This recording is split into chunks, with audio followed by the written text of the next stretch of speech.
Welcome back to our channel. तो जैसा कि मैंने बताया था तुम लोगों को कि हम लोगों ने वर्क एनर्जी पार्ट चैप्टर तो ख़त्म कर दिया है एक्सेप्ट कोलिजन्स में एक रिकॉर्डेड सेशन आएगा तुम लोगों के पास, लेकिन उसके अलावा हमने पूरा चैप्टर कंप्लीट कर दिया। तो अब उसके ऊपर हम थोड़ा बहुत प्रैक्टिस कर लेंगे आज, राइट? ठीक है, ज़्यादा बातें ना करते हुए let's start with our first question. तो फर्स्ट क्वेश्चन क्या बोलता है कि a force acts on a 2 kg object so that its position is given as a function of x time x is equals to 3t square plus 5 what is the work done by this force in the first 5 seconds। अच्छा, तो ये हमें इस question में हमने work done निकालना होगा, force और डिस्प्लेसमेंट गिवन रहेगा। तो अगर ऐसा कुछ होता है, मैं एक बार अगर थोड़ा बहुत टॉपिक रिवाइज करवा दूँ, तो अगर मेरे किसी सिस्टम पर एक F फोर्स लग रहा होता था जो कि एक थीटा एंगल बनाता है डिस्प्लेसमेंट के साथ, जैसे वो डिस्प्लेसमेंट इस डायरेक्शन में कर रहा है, थीटा एंगल बना रहा है वो फोर्स के साथ, उस केस में वर्क डन का फॉर्मूला हमने सीखा था F dot x which is nothing but Fs cos theta, right? ये हमने सीखा है ऑलरेडी। अच्छा, हमें ये भी पता है कि फोर्स का फॉर्मूला एनएलएफ में हमने सीखा था, तो बेसिक फॉर्मूला बचपन से सीखते हुए आ रहे हैं, F is equals to mass into acceleration, ये भी हमें पता है, बढ़िया। और काइनेमैटिक्स में हमने ये सीखा है कि एक्सेलरेशन इज नथिंग बट, या फिर हम क्या इसको बोल सकते हैं, हाँ, acceleration is nothing but dv by dt। अगर मैं इंस्टेंटेनियस की बात करूँ, एक किसी भी इंस्टेंट में अगर वेलोसिटी का चेंज हमने बता दिया, rate of change of velocity, उस चीज को हम एक्सेलरेशन कहते हैं। और वही v को हम क्या लिख सकते हैं, ds बटा dt which is nothing but instantaneous change in displacement with respect to time। ये हमने सीखा है ऑलरेडी। अब आई थिंक यही इन्हीं चीजों का इस्तेमाल करते हुए इस सवाल में हम डील करेंगे। अच्छा, तो इस सवाल में क्या बोला, चेक कर। A force acts on a 2 kg object, ठीक है, तो मास गिवन है क्वेश्चन में 2 kg, बढ़िया। और क्या, so that its position is given as a function of x, ठीक है, ये क्या है, पोजीशन, ये किसी भी पोजीशन का फंक्शन है which is nothing but 3t square plus 5, बढ़िया। What is the work done by this force in first 5 seconds? क्या बोला है, पहले फर्स्ट 5 सेकंड्स। अच्छा, फर्स्ट 5 सेकंड्स का मतलब ये है कि मेरे को t इक्वल्स टू 0 से लेके t इक्वल्स टू 5 तक का टोटल वर्क डन निकालना है। 5 सेकंड में टोटल वर्क डन कितना हो ये हमें निकालना होगा, बढ़िया है। अच्छा, अगर मेरे पास कोई भी अगर मेरे को फोर्स बोला है, वर्क डन बोला, राइट, वर्क डन बोला है, तो वर्क डन बोला, वर्क डन का बेसिक फॉर्मूला हमने अभी सीखा F into S, राइट? हाँ, थीटा यहाँ पर मान लो कि यहाँ पर थीटा 0 डिग्री है, कुछ क्वेश्चन में बोला नहीं है एंगल के बारे में, तो हम मान लेंगे कि ये 0 डिग्री है और cos 0 का वैल्यू 1 होता है, तो F into S हम मान लेंगे। F के जगह हम क्या ले सकते हैं, ma, और S के जगह हम क्या ले सकते हैं, डिस्प्लेसमेंट हमें नहीं पता, राइट, ऐसे लग देता है फिलहाल तो। अच्छा, अब इस चीज को अगर मैं देखता हूं, क्या मैं इस चीज से, अगर मेरे पास x गिवन है that is 3t square plus 5, मैं अगर इस चीज को डिफरेंशिएट कर दूं विद रिस्पेक्ट टू टाइम, मेरे को क्या मिलेगा, t सामने 3t स्क्वायर, 3 कांस्टेंट है, बाहर आ जाएगा, t स्क्वायर का differentiation is 2t plus constant का डिफरेंशिएशन इज 0, तो यहां पर 6t आ जाएगा, राइट? तो dx by dt is 6t। अब dx by dt को हम क्या बोलते हैं, वेलोसिटी, तो v is equals to 60। अच्छा, हमने सीखा है क्या, अगर इस वेलोसिटी को हम फर्दर डिफरेंशिएट करते हुए विद रिस्पेक्ट टू टाइम, हमें क्या मिल जाएगा, एक्सीलरेशन मिल जाएगा। So acceleration is nothing but dv by dt which is again 60 का differentiation with respect to t is 6, तो एक्सीलरेशन निकल के आ गया 6 metre per second square. Yes और नो? तो एक्सीलरेशन भी मिल गया, मास भी गिवन है, फोर्स को हमने निकाल लिया, लेकिन इसका क्या, डिस्प्लेसमेंट का क्या। नाउ डू वी नो का क्या, हमें पता है ऑफ कोर्स क्या, कि displacement is nothing but final position minus initial position. Yes और नो, मैंने ये बहुत बार बोला है बेटा, कि x displacement is nothing but xf minus xi है ना। तो अगर ये चीज होता है तो xf हम कैसे निकालेंगे? x is nothing but 3t square plus 5। तो इनिशियल पोजीशन कब होता है? t इक्वल्स टू 0 में। So xi is nothing but x at t equals to 0 which is nothing but 3 into 0 plus 5 which is 5 meters। अच्छा, और x final क्या होगा? x at t equals to 5 second, t equals to 5। तो x के जगह t के जगह तो 5 पुट कर दे। 3 into 5 का square is 25 plus 5। So 75 plus 5 that is 80 meters। 75 plus 5 is 80। अच्छा, तो डिस्प्लेसमेंट क्या होगा? 80 minus 5 which is 75 meters। yes or no? ये अभी हमने निकाल लिया।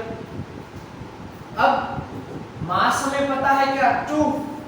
एक्सेलरेशन निकाल लिया 6 इनटू डिस्प्लेसमेंट क्या है? 75 75।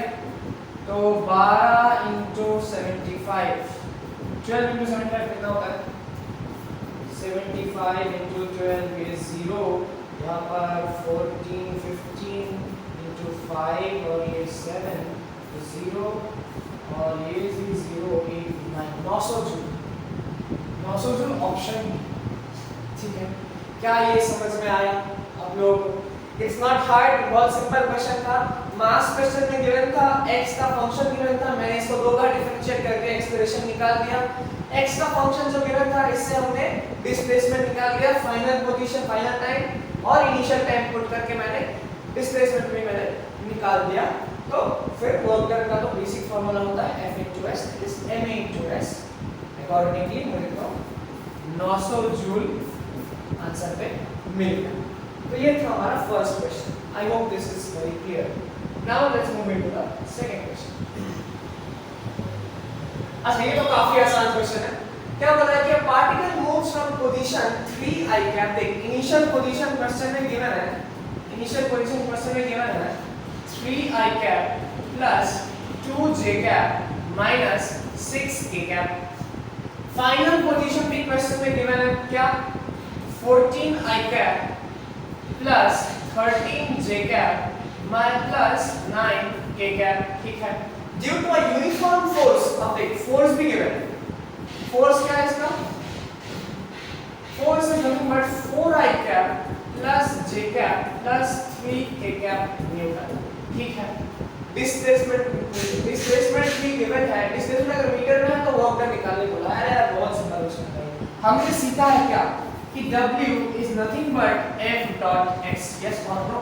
Force dot displacement. कोई भी अगर दो वेक्टर लेट्स से अगर डॉट प्रोडक्ट हमें निकालना हो, अगर A vector is nothing but AI cap plus BJ cap plus CK cap और B vector is nothing but XI cap plus YJ cap plus ZK cap. अगर ऐसा कुछ हो और मेरे को A डॉट B निकालना हो, हम क्या करते हैं? A into x AX plus B into Y BY plus C into Z CZ। क्या यहाँ पर I J हम लिखेंगे? नहीं लिखेंगे। क्यों नहीं लिखेंगे? क्योंकि एक डॉट प्रोडक्ट है। डॉट प्रोडक्ट एक स्केलर प्रोडक्ट होता है।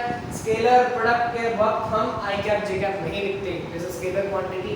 तो A डॉट B निकालना वेरी सिंपल है। तो सिमिलरली इस सवाल में क्या बोला मेरे को? वर्क डन निकालना है, तो work done is nothing but F dot S। अच्छा, क्या पर S गिवन है? नहीं, एक डायरेक्ट गिवन नहीं है, पर हम क्या कर सकते हैं? S अभी हमने सीखा XF माइनस XI होता है।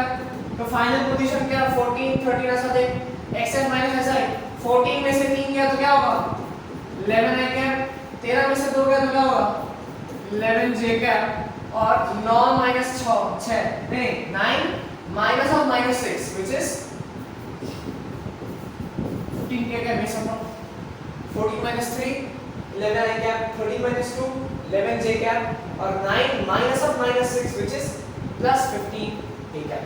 तो डिस्प्लेसमेंट आ गया, फोर्स आ गया। अब चेक कर, 4 I cap plus J cap plus 3 k cap dot product of 11 I cap plus 11 J cap plus 15 k cap।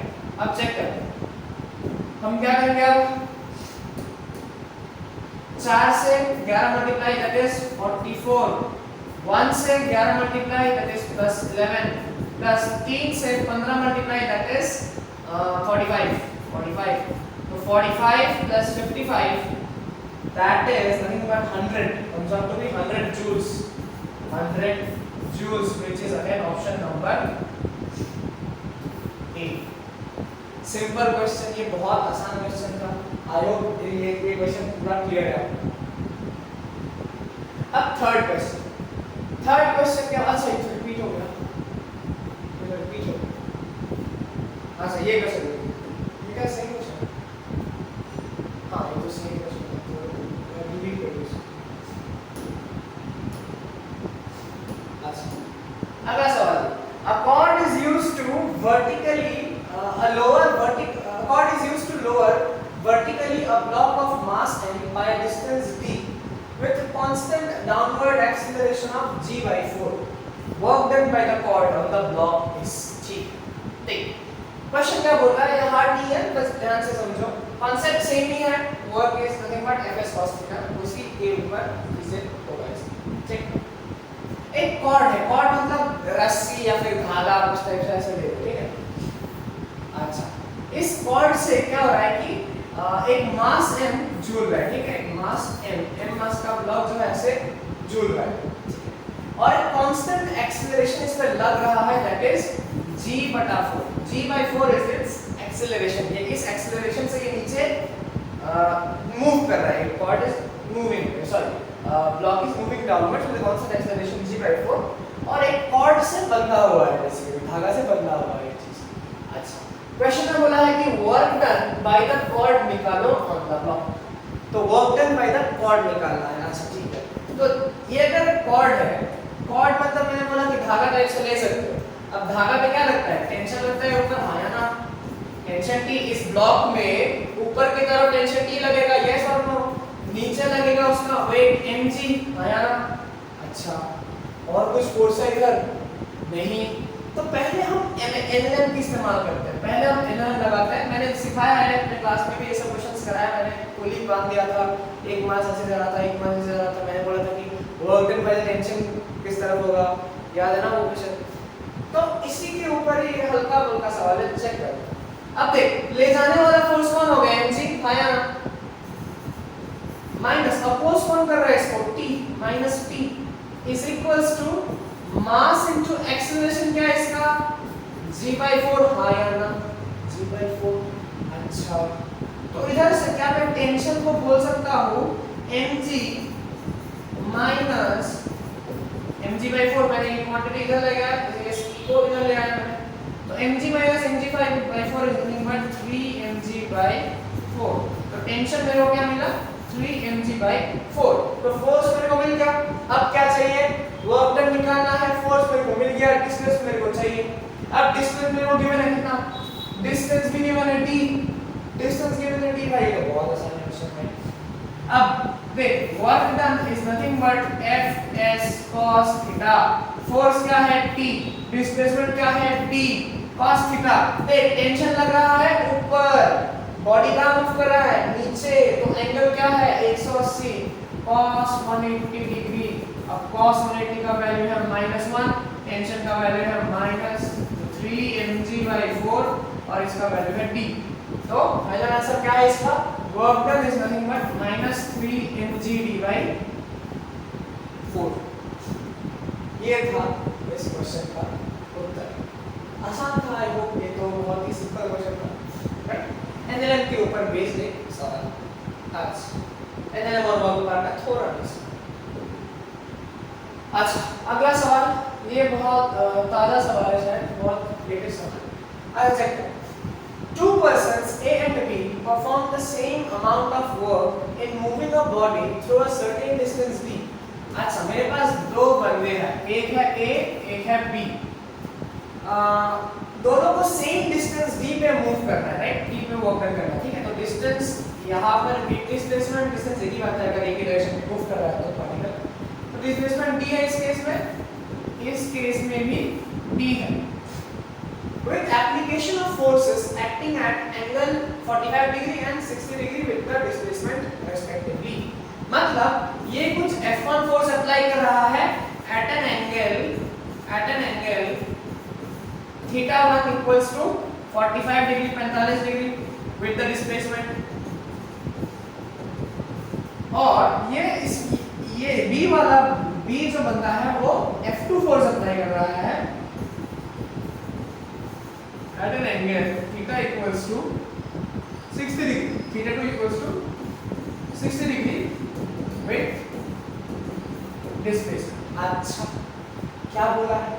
Ratio of forces applied by person A and person B is 1/√x। माने question में given है FA by FB is nothing but 1/√x। तो बोला है x का value क्या होगा, x का वैल्यू क्या होगा। अच्छा, क्या करते हैं इसमें? कुछ बोला है कि वर्क डन सेम। हाँ देख, इसमें एक चीज क्या बोला कि सेम अमाउंट ऑफ वर्क कर रहा है, राइट? दोनों क्या कर रहा है? Same amount of work. Same amount of work अगर करेगा तो W1 या फिर W मैं लिख सकता हूँ can be written as F1 D cos 45 हाँ या ना Fs cos थीटा। तो डिस्प्लेसमेंट D है, फोर्स इसका F1 नहीं FA बोल देते हैं, FA D cos 45 which is nothing but FA D by √2। और इसका वर्क डन क्या निकल के आ जाएगा? FB D cos 60 degree because angle 60 degree, displacement same ही है, FB इसका फोर्स है। तो FB D by 2 क्यों? cos 60 का वैल्यू कितना होता है भाई? 1/2। और cos 45 का वैल्यू कितना होता है? 1/√2। अच्छा, तो मैंने इन दोनों फोर्स को मैंने निकाल दिया, तो I can equate them, right? This is equation 1, this is equation 2। So I can clearly equating 1 and 2 हमें क्या मिलेगा कि FAB बटा √2 is equals to FB D बटा 2। D से D मर गया, तो FA by FB is nothing but √2/2 which is again 1/√2। so 1/√2, तो इधर से x का वैल्यू क्या आ गया? 2 आ गया। ये 1/√2 is equals to 1/x, इसके वजह से x equals to 2। Simple question, ये सवाल उतना भी टफ नहीं था, बहुत आसान सवाल था। बस दोनों का फोर्स गिवन था, दोनों का डिस्प्लेसमेंट गिवन था, थीटा गिवन था, वर्क डन सेम बोल दिया, इक्वेट कर दिया, रेशियो निकाल दिया। आसान क्वेश्चन, सिंपल। अच्छा, अब इससे अगला टॉपिक, अब ये मूव करने से पहले मैं कुछ चीजें आपको बोलूंगा, पहले रुकिए। अच्छा, अब अगला सवाल देखिए। दिस इज अगर ये बहुत आसानी सवाल है और ये PYQ है, आपने देखा होगा, ये नीट का PYQ है 2019 में आया था question, 2019, and this is kind of a easy question। उसको हमने इससे भी खतरनाक इंटीग्रेशन वाले सवाल इसी चैप्टर में किया हुआ है ऑलरेडी, आप मना नहीं कर सकते बेटा। अच्छा, F is equals to 20 plus 10y, find work done by the force on the particle from y equals to 0 to y equals to 1। हमने एक चीज सीखा है क्या? अगर मेरा F is a variable, अगर मेरा वेरिएबल फोर्स क्वेश्चन में गिवन है, that is it depends on s, that is a function of x, तो वर्क डन हम कैसे निकालते हैं? Integration of f dx, integration of f dx, जहां पर f पुट कर देते थे और द फंक्शन ऑफ x, तो इजीली इंटीग्रेट कर सकते थे, लिमिट्स डाल देते थे x इनिशियल से x फाइनल। बस क्वेश्चन में क्या किया उन्होंने?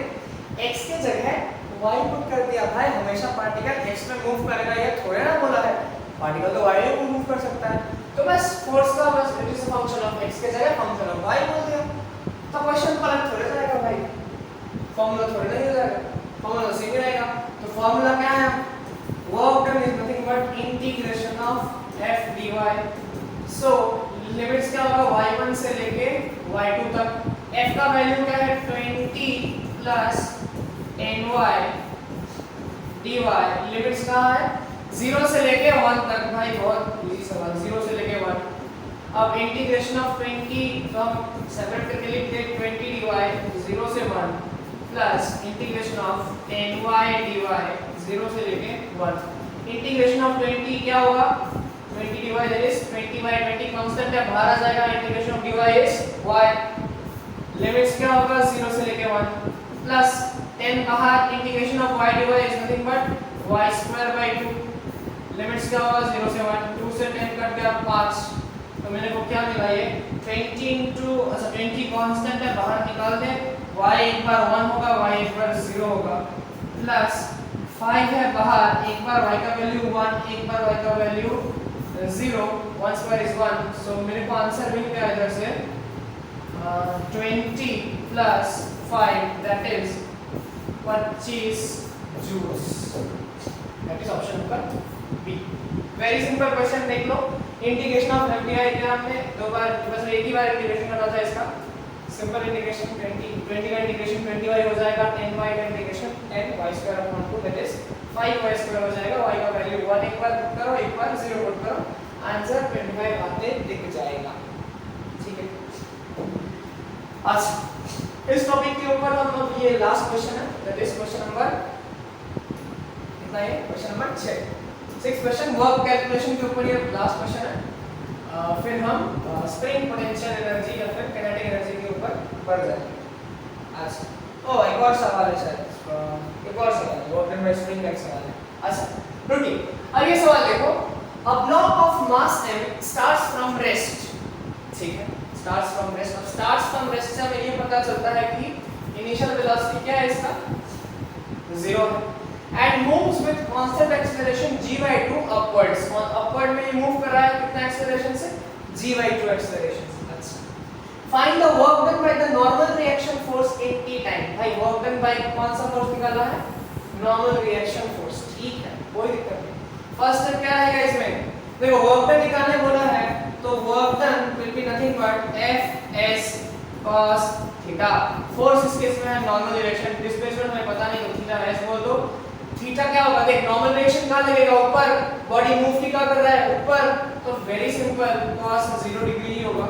तो बेसिकली n into s हमें निकालना है, जहां पर n और s हमें दोनों ही नहीं गिवन है, हमें निकालना होगा। नॉर्मल रिएक्शन हम कैसे निकाल लेंगे, NLM की मदद से इक्वेशन लगा लेंगे, s हम कैसे निकालेंगे, काइनेमेटिक्स की मदद से। आसान सवाल है, अब चेक करें। अगर ये m मास का ऑब्जेक्ट ऊपर जा रहा है, ठीक है, इस पे नीचे लगता हुआ उसका फोर्स दैट इज वेट, इसका वेट जो है नीचे इसको पुल करेगा।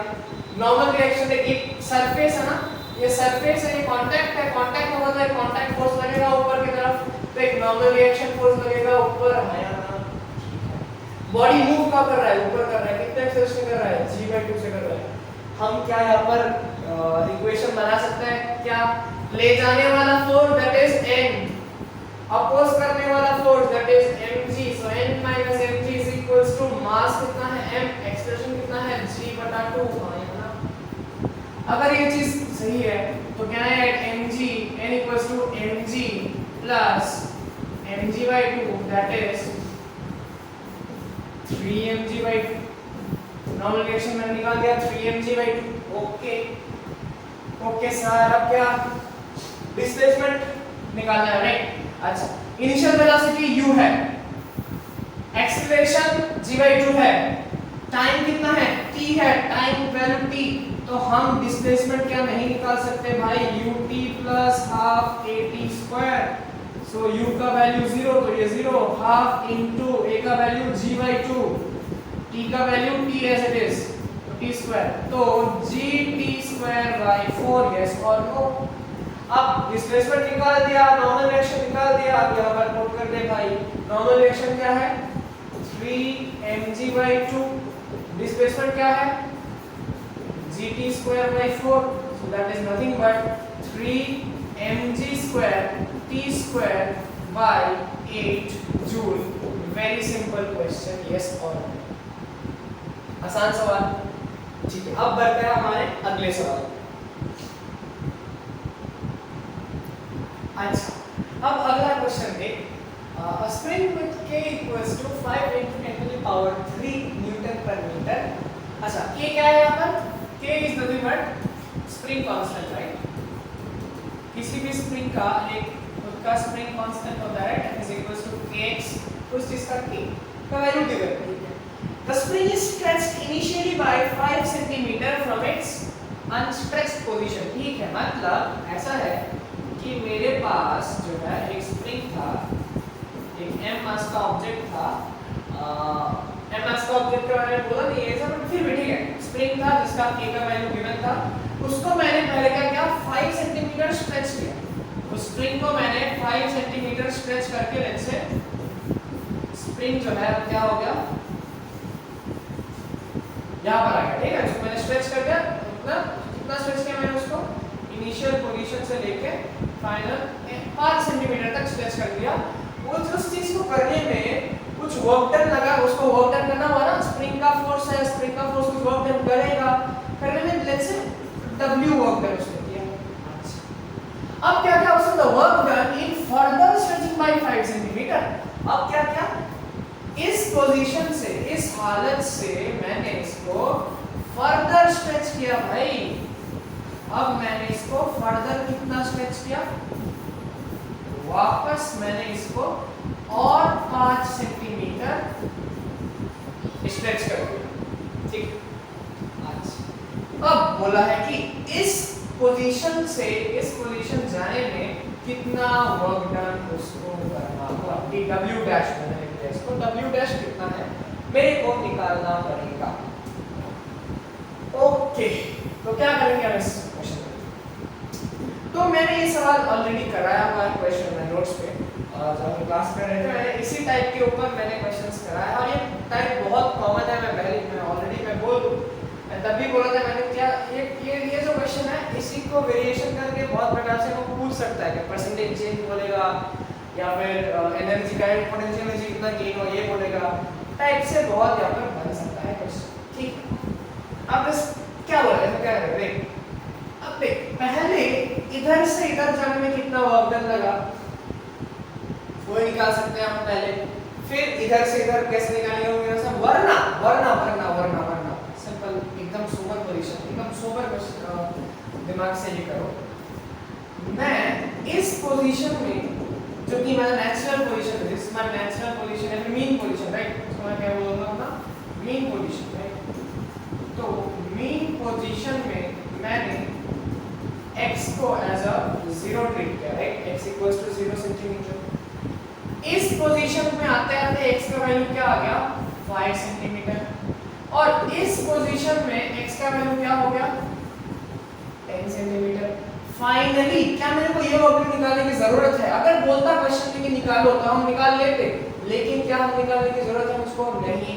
तो मुझे क्या इस पोजीशन से इस पोजीशन में कितना वर्क डन मेरे को करना पड़ा, या फिर मेरे को नहीं एक्चुअली स्प्रिंग को करना पड़ा, वो हमें निकालना होगा।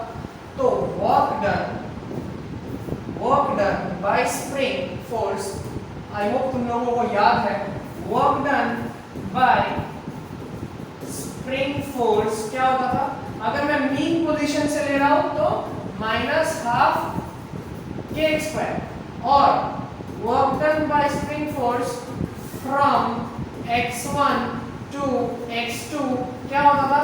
-12 k x2 का स्क्वायर माइनस x1 का स्क्वायर होगा। अगर ऐसा चीज ट्रू है तो work done in this case will be -12 into k का वैल्यू क्या है 5 into 10 to the power 3 into x2 is what? x2 is 10 centimetre 10 centimetre, अच्छा 10 सेंटीमीटर 10 सेंटीमीटर हो गया इसमें 10 into 10 to the power -2 का होल स्क्वायर माइनस x1 क्या है मेरा 5 सेंटीमीटर, तो 5 into क्योंकि सेंटीमीटर को मीटर में कन्वर्ट करना पड़ेगा ना का होल स्क्वायर। ठीक है, ठीक है। अब -12 into 5 into 10 to the power 3, मैंने 10 to the power ये क्या है 10 to the power -4, 10 to the power -4 को कॉमन ले लिया, बाहर निकाल दिया, 10 square is 100 minus 5 square is 25। तो यहाँ पर -1/2 into 5 into यहाँ पर 95 करके देने के बाद 3 और -4 -1 into 75। सो इसको करेंगे तो 2.5 75 into 2.5 2.5 मतलब मैं 5/2 अच्छा तो 2.5 into 75 into 2.5 25 237 और यहाँ पर 10 और यहाँ पर 10 to the 15 so 5 7 8 so 18 हाँ क्या ये 18.75 minus of 18.75 joules minus of 18. अब ये नेगेटिव में आया आंसर राइट आंसर तो नेगेटिव में ही आना चाहिए हाँ या ना बोल भाई आंसर क्या नेगेटिव में आना चाहिए ना कि वर्क डन बाय स्प्रिंग को हम नेगेटिव लेते हैं दैट इज क्यों क्योंकि देख ऐसा क्यों होना चाहिए क्योंकि स्प्रिंग फोर्स इस तरफ होता है लेकिन मैंने खींचा था उस तरफ तो work done by the spring तो बोला ना अच्छा अगर मेरा क्वेश्चन में work done by spring force बोलता है तो नेगेटिव होना चाहिए ठीक है लेकिन अगर बोलता है कि एक्सटर्नल फोर्स कितना वर्क कर रहा है ठीक है कि हम कितना वर्क डन कर रहे हैं इसको इधर से इधर लाने में अगर ऐसा बोलता है तो हमें एक्चुअली स्प्रिंग जितना फोर्स करता है वही फोर्स हमें करना चाहिए एक्सटर्नल एजेंट को लेकिन एक्सटर्नल एजेंट तो खींचता इस तरफ है इस तरफ मतलब फोर्स भी इस तरफ डिस्प्लेसमेंट भी इस तरफ तो डायरेक्शन क्या होगा एंगल क्या होगा 0 डिग्री तो अगर क्वेश्चन में बोला कि work done by external force work done मतलब तुम कितना वर्क डन करोगे इसको इधर से इधर लाने में तब तुम यहाँ पर पॉजिटिव लिख सकते हो लेकिन अगर बाय चांस बोल रहे हैं क्वेश्चन में माइंड बाय द स्प्रिंग कितना होगा तो नेगेटिव लिखना पड़ेगा ही तो आई विल रेकमेंड कि ये आप ऐसे ही करो अगर क्वेश्चन में बाय चांस नेगेटिव और पॉजिटिव दोनों दे दे तो तुम्हें क्वेश्चन रीड करके समझना पड़ेगा कि क्वेश्चन में क्या पूछ रहा है कि work done by the spring या फिर work done by the external force ये समझना पड़ेगा क्योंकि एक्सटर्नल फोर्स को भी उतना ही फोर्स देना पड़ेगा जितना मेरा स्प्रिंग देता है ये समझ लो वेरी क्लियर होपफुली तो ये हमने सवाल भी कर दिया अब अगला सवाल अच्छा ये तो बहुत सिंपल सवाल है इसको आंसर में एकदम एक मिनट भी नहीं लगना चाहिए क्या बोलता है एक m मास का ऑब्जेक्ट इस 2 kg का ऑब्जेक्ट को मैं a से b ले जा रहा हूं 10 मीटर में वर्क डन कितना स्पेंड हो रहा है 300 जूल्स अच्छा a से b जाने में वर्क डन लग रहा है 300 जूल बोल रहा है कि वर्क डन बाय फ्रिक्शन क्या होगा a से b ले जाने में वर्क डन 300 जूल बोल रहा है लेकिन ये फर्दर बोलना है कि वर्क डन बाय फ्रिक्शन कितना होगा मतलब एक्सटर्नल फोर्स 300 जूल से मूव करवा रहा है राइट लेकिन फ्रिक्शन फोर्स क्या होगा अच्छा क्या करेंगे इसमें बोल चेक कर क्या मैं लिख सकता हूं W is what external force right external force is nothing but Fs cos theta right Fs cos theta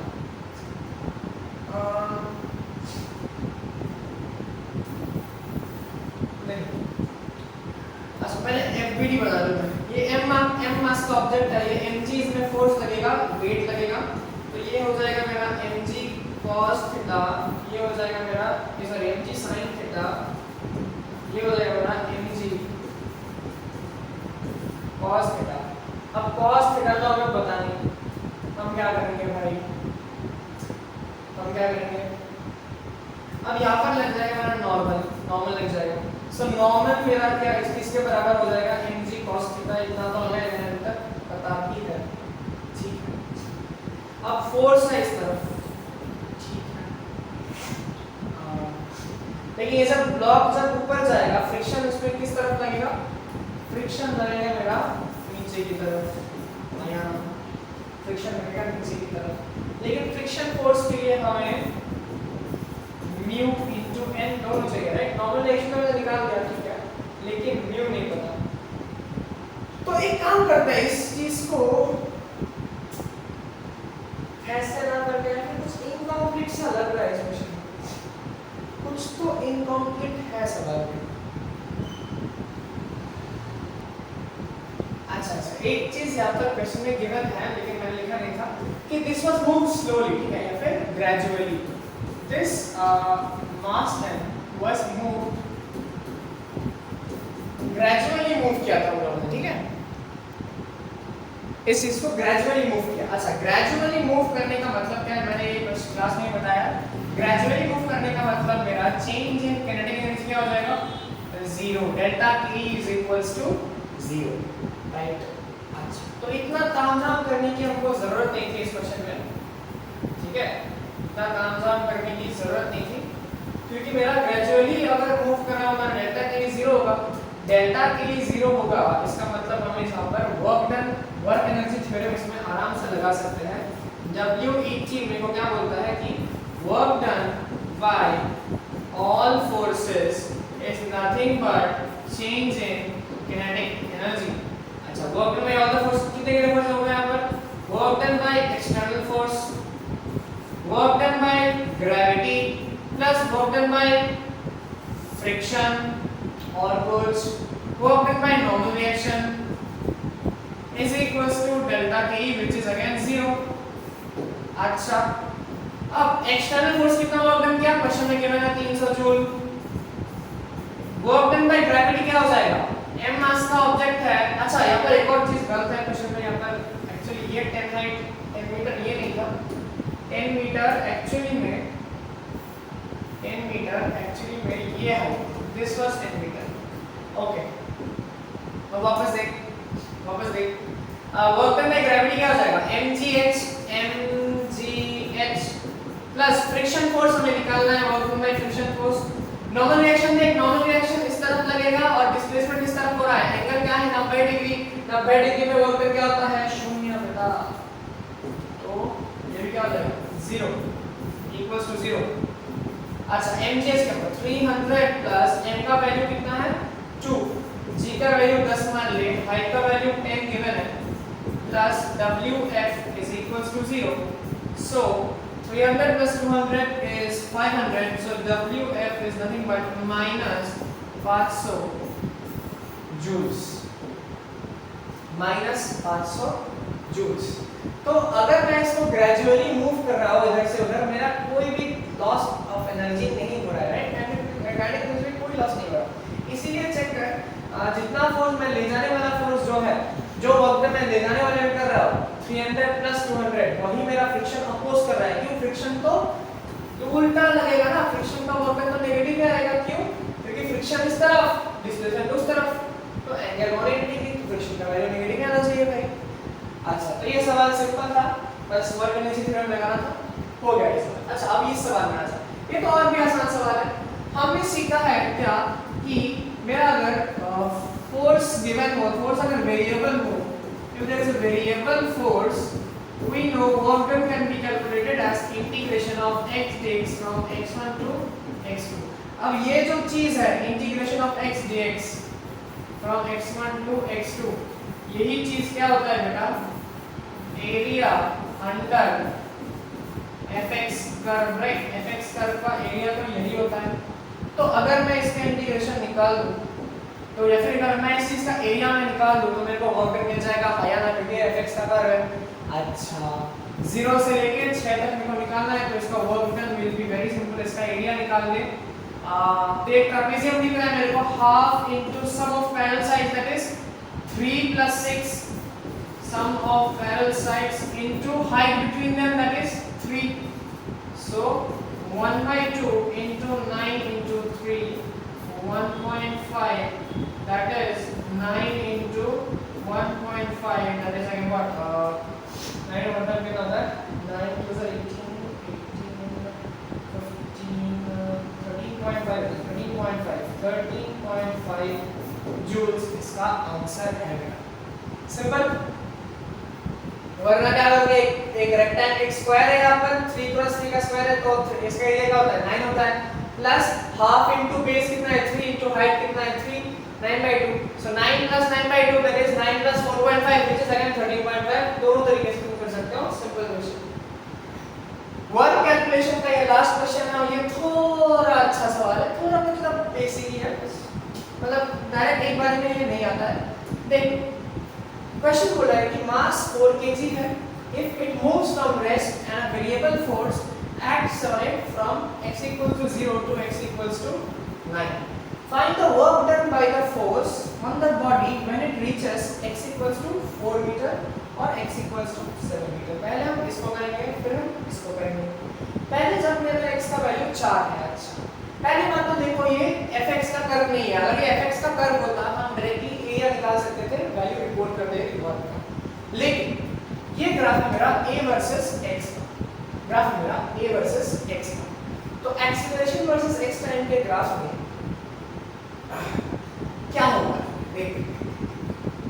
मेरा क्वेश्चन हो रहा है कि अगर मेरा जो ऑब्जेक्ट जो है बॉडी अगर मेरा x इक्वल्स टू 4 मीटर का है, राइट दिस इज 4 मीटर, तो अगर मेरा ऑब्जेक्ट इस तरफ इस पोजीशन पे आ गया, अब इसका टोटल वर्क डन मेरे को निकालना है। कैसे निकालेंगे भाई? तो देख work done is nothing but integration of f dx, ये तो हमें पता है। अब f के जगह तो क्या ले सकता है, m a ds लिख सकता है या हाँ। अब m एक कांस्टेंट है, मास एक कांस्टेंट है 4 kg, तो m को बाहर निकाल दे, integration of a dx, integration of a dx which means what, अभी बोला मैंने भाई, integration of a dx is nothing but area under ax graph है ना। इंटीग्रेशन रेफर्स टू एरिया, मैंने बहुत बार बोला है भाई। तो इंटीग्रेशन ऑफ एरिया का मतलब क्या है, एरिया अंडर एक्स कर्व, तो एरिया अंडर एक्स कर्व मैं यहां से निकाल सकता हूं हाँ या ना। तो चेक कर, अगर मैं नंबर ए की बात करूं, जब मेरा x का वैल्यू 4 मीटर है, मेरे को एक्चुअली इतना एरिया कैलकुलेट करना है हाँ या ना, राइट यहां तक कैलकुलेट करना है। तो इस पार्ट का एरिया कैसे निकालेंगे, half into sum of parallel sides into height between them, right, और मास तो गिवन ही है, तो क्या होगा, मास कितना है इसका 4 into एरिया अंडर है x का मेरे को चाहिए, राइट, एरिया अंडर x का, दैट इज इतना ही पोर्शन चाहिए।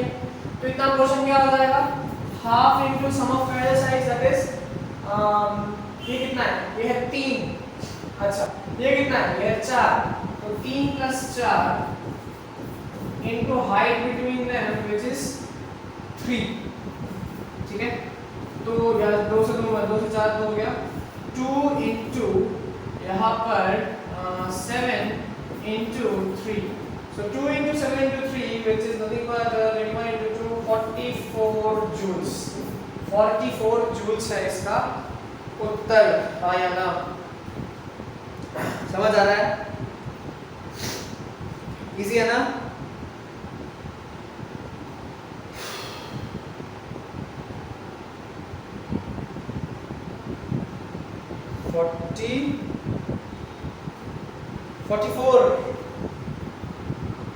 कुछ गलती नहीं है। सम ऑफ पैरेलल साइड्स 3 प्लस ये 3 है ना और ये 4 है, 3 + 4 7 इनटू हाइट इज मेरा 3 तो 7 × 3 और यहाँ पर मास कितना है क्वेश्चन में 4। अरे यहाँ पर कुछ गलती तो नहीं की मैंने, है भाई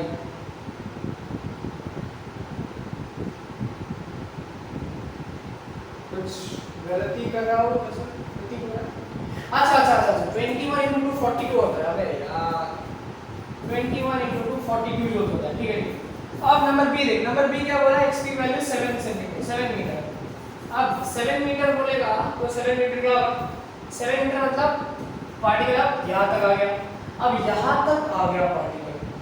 अब क्या, यहाँ तक अगर पार्टिकल आ गया, मेरे को वर्क डन निकालना है, राइट। तो वर्क डन मैं कैसे करूँ, mass into under x curve, under x curve तो इतना कर्व लेंगे क्या या फिर पूरा यहाँ तक जो आया पूरा लेंगे, ये तुम्हारे दिमाग में पहले बैठाओ।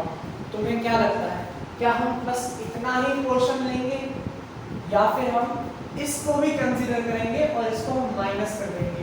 तुम्हें क्या लगता है, प्लीज थिंक करो भाई, सोचो इस चीज को, सोचो भाई।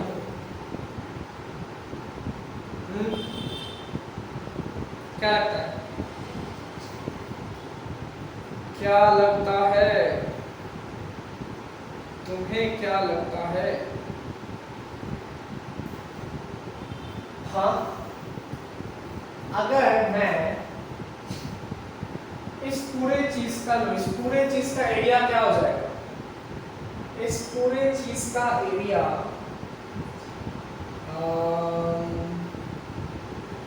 आई थिंक वही होगा ना कि इस पूरे चीज का एरिया निकाल लेते हैं, माइनस इतना कर देते हैं, माइनस इतना कर देते हैं, तो आई थिंक मेरा टोटल एरिया निकाल जाएगा ना, निकाल आ जाएगा।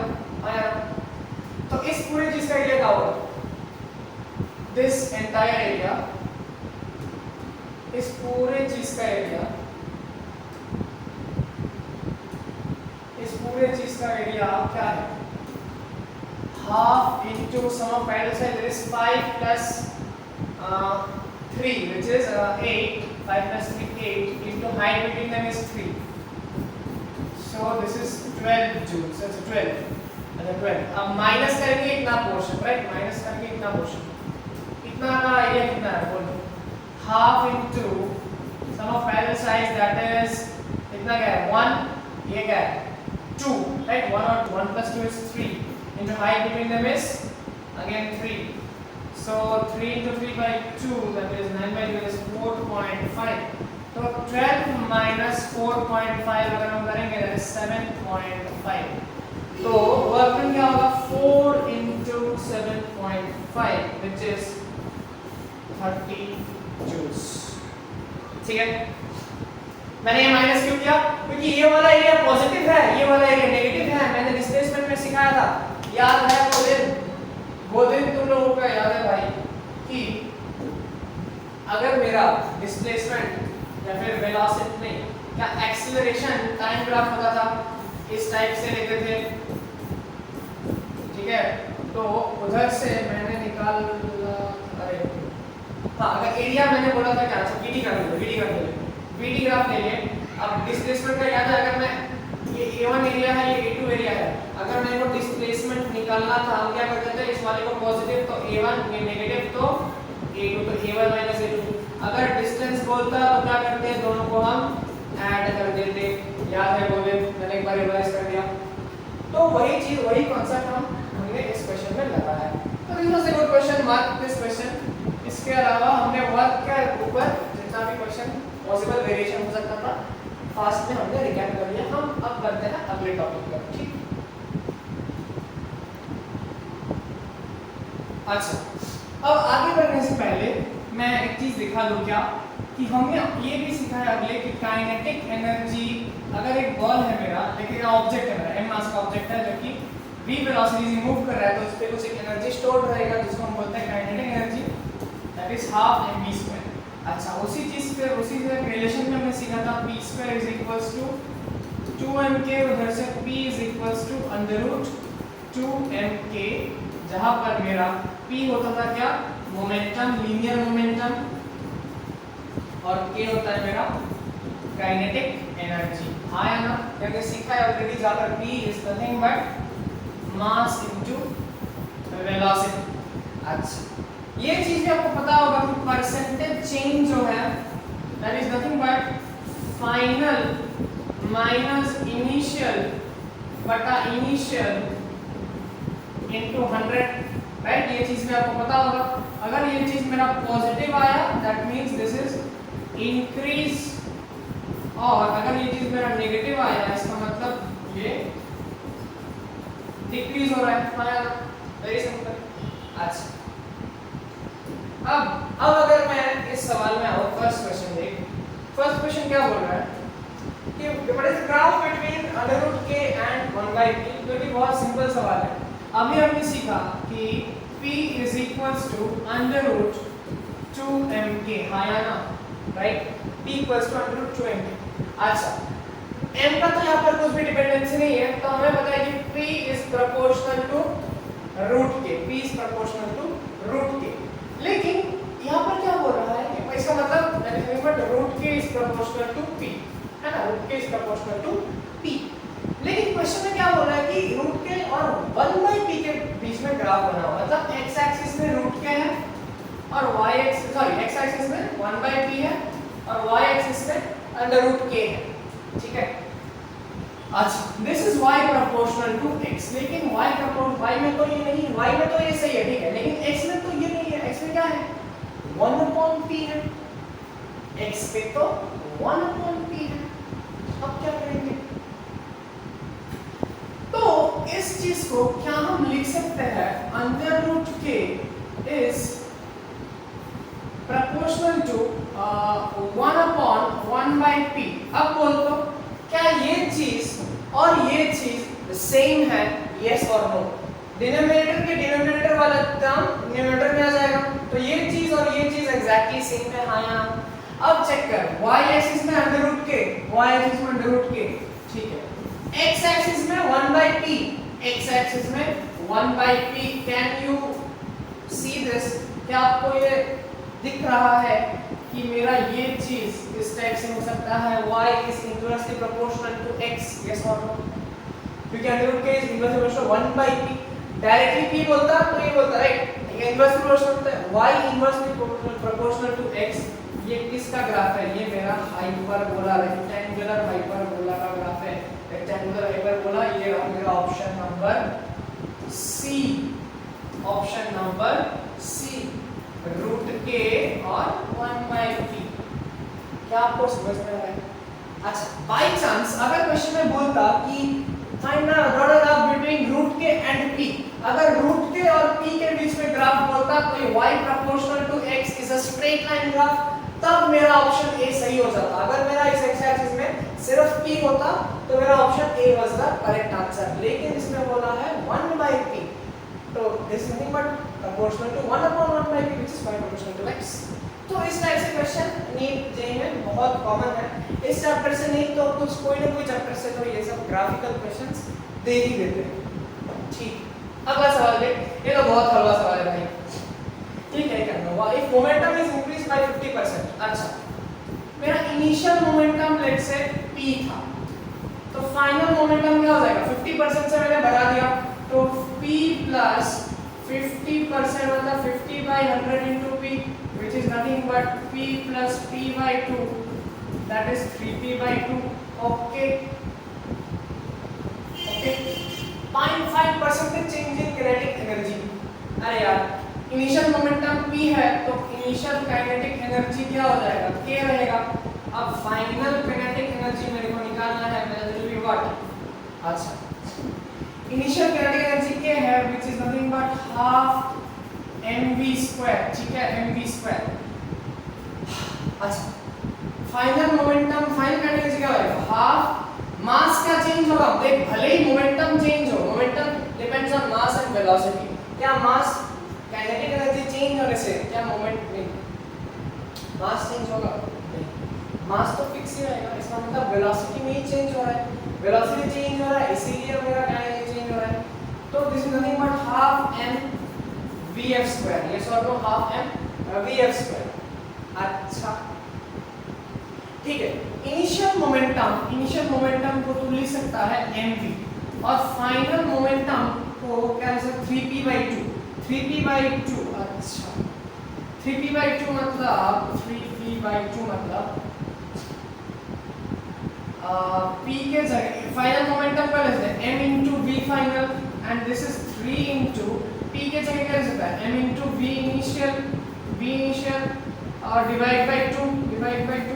अब चेक कर, m फाइनल मोमेंटम के जगह m into final velocity, initial momentum के जगह m into इनिशियल वेलोसिटी, 3/2 ऐसे ही m से m cancel, v final is nothing but 3/2 v initial.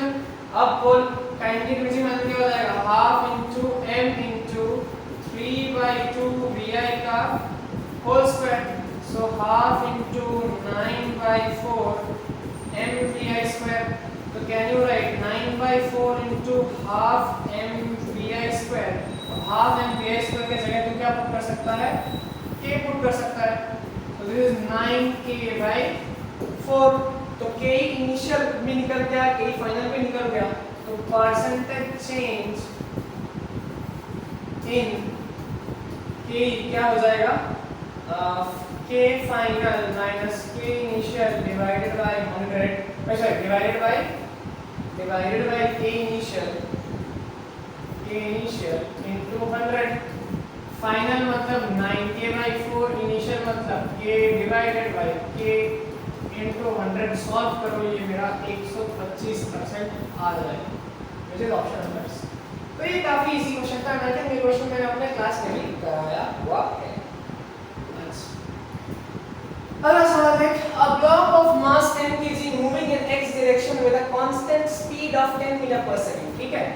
एक m मास का 10 kg के मास का ऑब्जेक्ट है जो कि मेरा x डायरेक्शन में मूव कर रहा है with a velocity of 10 metre per second, square 10 metre per second.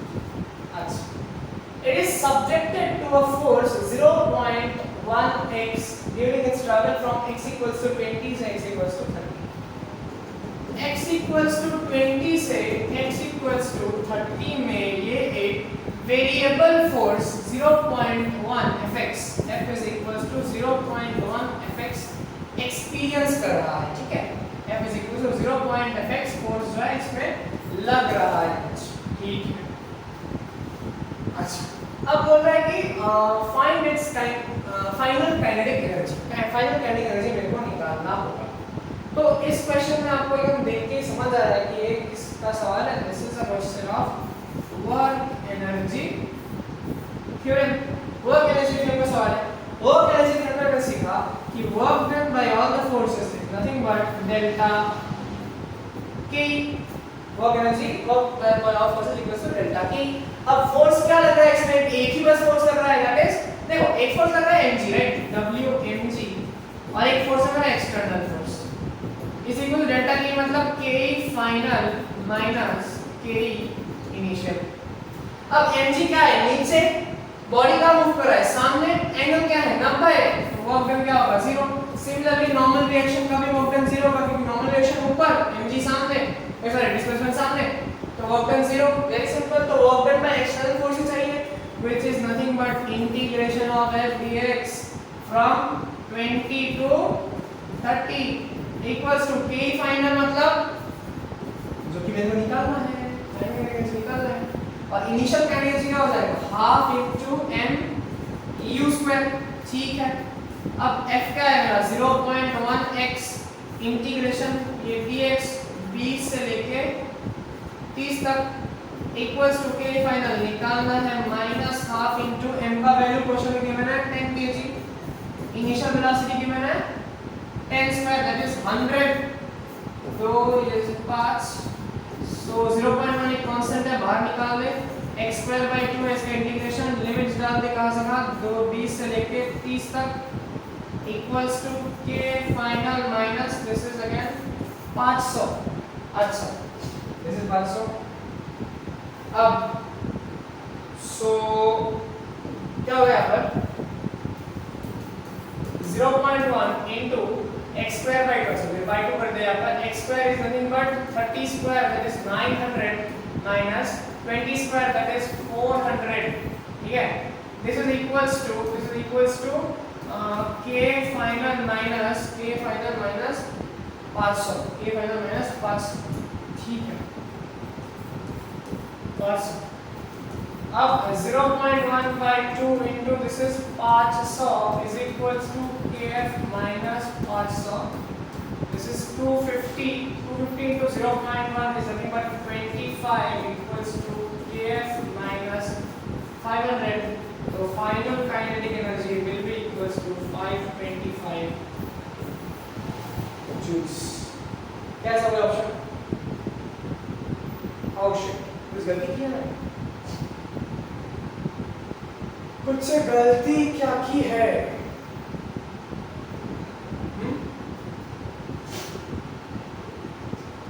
कुछ गलती हो रहा है। Non reaction 0 mg 0 external force f dx 0.1 x square by 2 900 और नीचे 900 minus 400 that is 500 और यहाँ पर half 10 is 10 velocity at 10 square is 100 500, ठीक है, यहाँ तक तो सही है। 0.1 by 2 into 100 250 here 25 equals to kf minus ki that is 500। तो भाई ये तो सवाल तो सही है, मतलब आंसर तो इसका यही आना चाहिए था। एक बार मैं चेक कर लूं कुछ गलती तो नहीं हो रहा, होना तो वैसे चाहिए था नहीं।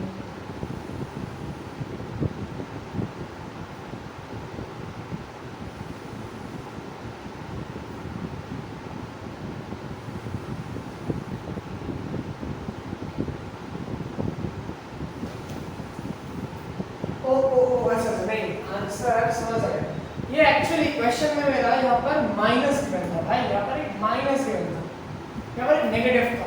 सामने इंटीग्रेशन में एक नेगेटिव आएगा, ठीक है, एक नेगेटिव आएगा। तो ये अगर माइनस है सामने तो ये एक माइनस है सामने, ठीक है, यहाँ पर एक माइनस माइनस।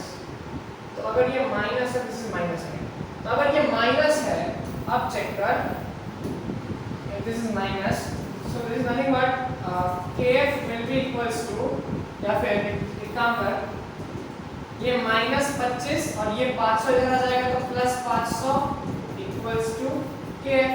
तो kf का value that is nothing but 475 joules, ठीक है। वहां पर एक रिटार्डिंग फोर्स लग रहा था, ठीक है, इसलिए हम नेगेटिव का इस्तेमाल करेंगे। मतलब क्वेश्चन गिवन में था ये नेगेटिव है, -0.1 ठीक है, तो उसके अकॉर्डिंग यहाँ पर बस एक नेगेटिव यहाँ पर ऐड कर देना। बाकी क्वेश्चन सिंपल था, हार्ड नहीं था। वर्क एनर्जी थ्योरम का सवाल था ये, ठीक है, वर्क एनर्जी थ्योरम का सवाल हमने बहुत कुछ देख लिया ऑलरेडी। अच्छा, ये एक बहुत सिंपल क्वेश्चन है, ये काफी इजी क्वेश्चन है। Two bodies with kinetic energy का रेशियो 4:1, तो दो बॉडी है मेरा A और B मान लेते हैं, A/Kb इज 4/1, ठीक है, are moving with equal linear momentum. अच्छा, इसका मोमेंटम Pa का, अच्छा ऐसे कर कि मेरे पास दो ऑब्जेक्ट है, A है B है, इसका मोमेंटम क्या है P, इसका भी मोमेंटम क्या है P। अच्छा, इसका मास मेरे को निकालना है, इसका मास मेरे को नहीं पता, काइनेटिक एनर्जी और काइनेटिक रेशियो मेरे को पता है 4:1। अच्छा, अब एक बात कर, मोमेंटम और काइनेटिक एनर्जी का रेशियो क्या है, मोमेंटम और काइनेटिक एनर्जी का रेशियो क्या है, P equals to under root 2mt, या फिर K is equals to P square by 2m, K equals to P square by 2m।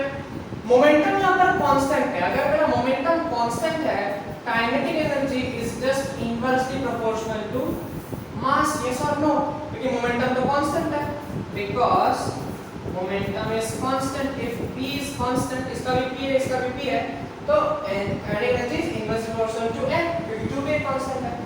इसका मतलब क्या, Ka/Kb is nothing but mb by ma, right?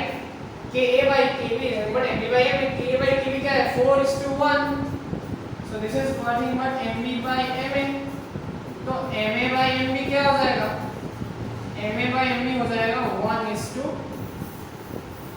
Very simple sober question, ठीक, तो ये हमने निकाल लिया। अब हम बढ़ते हैं अपने अगले सवाल पे। अच्छा, अब अगले टॉपिक जो है हमारा पावर है, उस पावर में थोड़ा डिस्कशन कर लेते हैं, पावर पे क्वेश्चन। अच्छा, पावर हमने सीखा है कि दो प्रकार के पावर होते हैं, एक होता है एवरेज पावर, एक होता है इंस्टेंटेनियस पावर।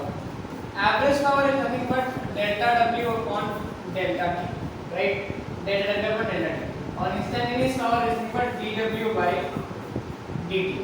उसके अलावा हम पावर, हमें ये भी पता है कि power is nothing but F dot V, right, power is nothing but F dot V। Force, F is for force और V क्या है मेरा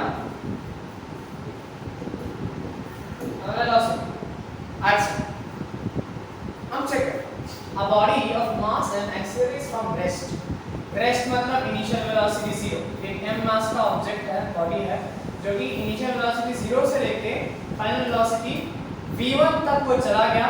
इन टाइम कितना लगा उसको उस करने में, t1 टाइम लगा उसको। The instantaneous power delivered to the body as a function of time. अच्छा, ठीक, अब इंस्टेंटेनियस पावर हम कैसे लिख सकते हैं, F डॉट V, ठीक है, FV, बिकॉज़ एंगल अगर 0 है तो F। अच्छा, ठीक है, अब क्या, अब F को क्या मैं लिख सकता हूँ मास इनटू एक्सेलरेशन, और v के जगह v छोड़ दे। अच्छा, अगर मैंने इनिशियल वेलोसिटी 0 है, ठीक है, इनिशियल वेलोसिटी 0 है, फाइनल वेलोसिटी v1 है, टाइम भी गिवन है t1, क्या मैं एक्सेलरेशन नहीं निकाल सकता? v equals to u plus at, तो v है मेरा v1, u है मेरा 0, a मेरे को पता नहीं, t है t1, तो a के जगह क्या मैं पुट कर सकता हूँ v1 बाय t1। अच्छा, नहीं गलत हो गया, गलती क्या है, गलती है क्या कुछ? ओ ये v1, अच्छा a के जगह क्या मैं पुट कर सकता हूँ v1 अपॉन t1 है ना? हाँ, और v के जगह क्या पुट कर सकता हूँ मैं, या फिर कुछ क्या हो रहा है? Body of mass accelerates from raised to t1 in time t1. In time t1.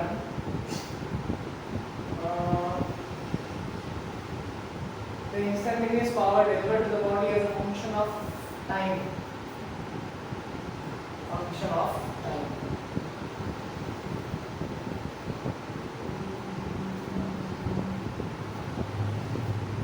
यहाँ पर क्या करना?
सही तो है। अब अगर मैं वापस इसी इक्वेशन को पुट कर दूं v equals to 0 plus at और a के जगह मैं v1 upon t1 into t put कर सकता हूं, राइट? तो v equals to v1 upon t1 into t। अच्छा, अब देख m इनटू a के जगह मैं पुट कर सकता हूं v1 अपॉन t1 और v के जगह पुट कर सकता हूं v1 t अपॉन t1। तो this is nothing but m into v1 square divided by t1 square into में t। तो यह है मेरा इंस्टेंटेनियस पावर डिलीवरी। अच्छा, अब अगला सवाल देखो। अच्छा, एक अच्छा सवाल है, ये मार्क कर लेना। f इज कॉमन क्वेश्चन है ये कि 2t i cap plus 3t square j cap. Mass given है मेरा 1 kg, ठीक है। अब मास है मेरा 1 kg, तो हमें पता है f is equals to ma, तो a क्या हो जाएगा मेरा f डिवाइडेड बाय m। अब f क्या है मेरा दिस थिंग, अब this thing divided by 1 will be the same, so acceleration भी मेरे को क्या मिलेगा 2t i cap plus 3t square j cap. अच्छा, अब एक्सेलरेशन को मैं लिख सकता हूँ dv अपॉन में dt, इधर से dv को मैं लिख सकता हूँ a dt, इंटीग्रेशन कर दूं मैं बोथ साइड, तो मेरे को मिल जाएगा v is nothing but integration of a dt, so integration of 2t i cap plus 3t square j cap dt। Limit से अपन कुछ बोला नहीं तो पुट नहीं करेंगे। 2t का इंटीग्रेशन क्या हो जाएगा 2t स्क्वायर बाय 2, 2 से 2 cancel, i cap plus 3t square का इंटीग्रेशन क्या हो जाएगा 3t क्यूब बाय 3, 3 से 3 कैंसिल j कैप, सो मेरे को मिला t square i cap plus t cube j cap, ठीक। t square i cap plus t cube j cap. Velocity मिल गया। अब मेरे को क्या चाहिए, पावर चाहिए, राइट? तो power is nothing but f dot v। अब फोर्स क्या है मेरा 2t i cap plus 3t square j cap dot velocity क्या मिला मेरे को t square i cap plus t cube j cap. अब ये इंटू ये that is 2t³ plus 3t² into t cube that is 3t⁵.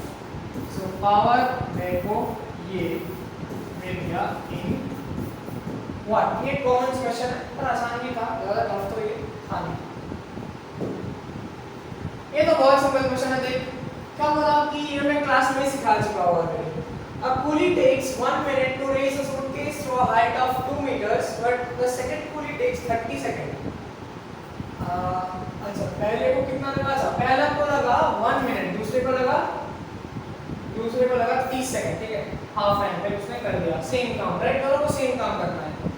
तो एक पुली है मेरा, पुली ए, जिसको सूटकेस को रेज करना है, राइट? सूटकेस को रेज करना है सेम हाइट, कितना है? 2 मीटर. तो 2 मीटर रेज करने में उसको टाइम लगा कितना? 1 मिनट यानी 60 सेकंड. ठीक है, सही है. और दूसरा है पुली बी, उसको भी सेम हाइट तक ले जाना है, उसको टाइम लगा कितना? 30 सेकंड. और सेम सूटकेस बोला है तो सेम मास का होगा ना. ये m है तो ये भी क्या हो जाएगा? m होगा, क्योंकि सेम सूटकेस है दोनों, राइट? सेम सूटकेस तो सेम हाइट. बढ़िया है. अब देख वर्क पावर क्या है मेरा? Work done upon time. So power of a will be WA by TA और power of b will be WB upon में TB. अब देख WA क्या हो जाएगा? mgh upon TA. ये क्या हो जाएगा? mgh अपॉन में TB. m भी सेम है, g भी सेम है, हाइट भी सेम है. भैया मेरा PA by PB मतलब पावर जो है सिर्फ और सिर्फ टाइम पे डिपेंड कर रहा है, और वो भी इनवर्सली चेक कर, क्योंकि mgh तीनों के तीनों कांस्टेंट है दोनों केस में, तो power is inversely proportional to t. बाकी कुछ पे तो डिपेंड नहीं कर रहा. इसका मतलब PA अपॉन में PB का ratio will be equals to TB upon में TA. अब TB मतलब 30 सेकंड, TA मतलब 60 सेकंड, तो इसका मतलब 1:2. तो PA बाय TB का रेशियो मेरे को क्या मिल गया? 1:2. ठीक है, इजी है क्वेश्चन, आसान है. अब अगला क्वेश्चन देख. A body is moved along a straight. ये अच्छा क्वेश्चन है. This is a good question. ये अच्छा सवाल. A body is moved along a straight line by a machine delivering constant power. या क्या बोला है? Constant power. ध्यान से रखना भाई, कान नाक हाथ पाँव सब एकदम केयरफुली रखना, क्योंकि ये सवाल जो है थोड़ा अच्छा है. ठीक है, अब चेक क्या बोला कि mass body is moved along a straight line by a machine delivering constant power. Constant power मतलब है पावर को k बोल सकता है ना. k is any constant value. ठीक है, अब distance moved by the body in time t is proportional. आज हमने सीखा है क्या? Power is nothing but F, right? Power is nothing but F into V. ठीक है, पावर कैसे क्या मैं लिख सकता हूँ? K, क्योंकि ये कांस्टेंट है ना, तो K क्या जाएगा? पुट कर दे इसको. ठीक है, F की जगह मैं पुट कर सकता हूँ मास इनटू एक्सीलरेशन. क्या मैं F के जगह पुट कर सकता हूँ मास इनटू एक्सीलरेशन, और V को एज इट इज मैं पुट कर दूँ. ठीक. अब K can be written as m into A के जगह मैं पुट कर सकता हूँ dV अपॉन में dt, और सामने V तो है ही, आया ना? हाँ भैया. अच्छा अब क्या करेंगे? अब चेक कर, क्या मैं इसको लिख सकता हूँ V dV is nothing but m, नहीं, V dt is nothing but K by m dt. क्या V dV को मैं लिख सकता हूँ K by m dt. अब अगर मैं इंटीग्रेट कर दूं बोथ साइड, मैं ये क्यों कर रहा हूँ? देखो मेरे को एक तरफ क्या चाहिए? डिस्टेंस चाहिए. तो मुझे पता है कि integration of velocity will give me displacement, इसीलिए मैंने वेरिएबल सेपरेबल किया. मैंने a को dv by dt कर दिया, v dv को एक तरफ रख दिया, dt को उधर भेज दिया. मैं ये सब क्यों कर रहा हूँ? मेरे को डिस्टेंस चाहिए. कहाँ से चाहिए? वेलोसिटी से चाहिए. अच्छा अब चेक कर, integration of v dv will give me what? Basically displacement लेगा तो हमने इस पे xf माइनस